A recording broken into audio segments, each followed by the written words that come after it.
There's a cool new article about Steve Perry over on Forbes.com.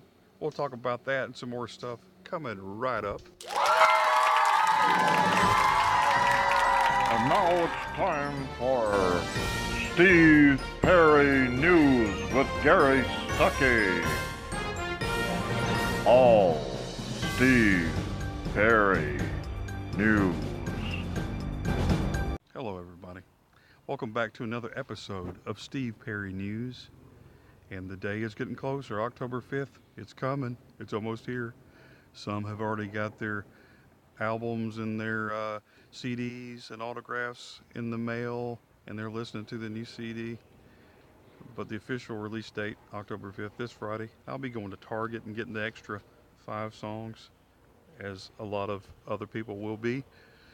Uh, and Steve Perry did an article with Forbes.com.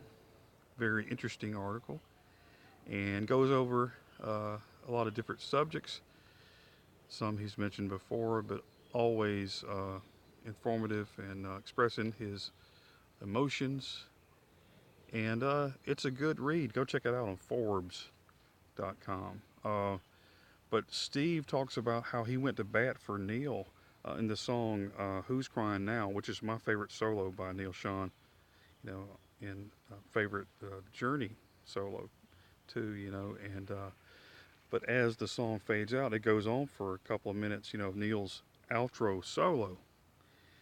But Steve said that he didn't think that Neal even knew that he went to bat for him and told the guys that were mixing it, uh, hey, don't cut this back, don't fade it out. This is a good solo, you don't need to cut that out. That's you know, and so they left it, and so way to go, Steve, fighting for the song, fighting for Neal in the outro of Who's Crying Now. An awesome solo. And Steve also was talking about in the article about how when he made this new album, he's been working on it for the past few years.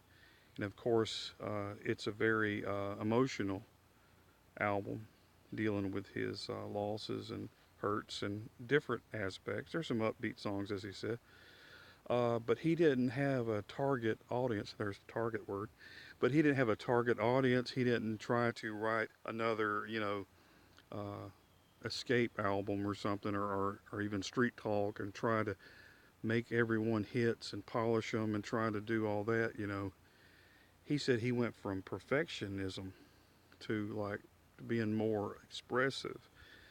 So it wasn't so much as he wanted a polished, you know, maybe radio friendly sound that would be a sure hit, as much as he wanted to express his emotions. And I totally understand that, because when you're a writer and a singer, you want to project what you feel, and sometimes it don't always come out as polished and like popular and just real shiny. It comes out from your heart. But if you're a fan of Steve and you understand emotions and you understand what he's been through, you relate to that and you go, wow, okay. And you appreciate the music too. So you win both ways. So Steve is talking about, of course, he talks about Kelly, but he expresses himself, and he's still on fire. He mentions going on tour. Also, it's not 100% yet, but he said if he goes on tour, he says, which he probably will. Uh, he says if he goes on tour, he'll do probably all the songs from the album Traces, and he'll do Journey songs. So that sounds pretty cool. So if you're wanting to hear Faithfully or something, hey, I I've been waiting for years to hear that. Be looking for that. Be getting ready, because it's probably gonna happen. There's that probably word again. I'm hoping and praying anyway. But there you go. I can't wait for that. Like I said, Traces though is about to come out. Check out all the songs. Get the 5 extra ones too. Somebody did a review today about those songs, and it sounds like there are going to be some winners too. So get excited, spread the word, and tell everybody about it. And because Steve Perry is back, and he's here, and he's ready to let us share the joy of all his music, and we're excited about it. So I hope you've got that music in your hand, or you will have it very soon. Hey, this is Gary Stuckey. Don't stop believing, everybody. God bless.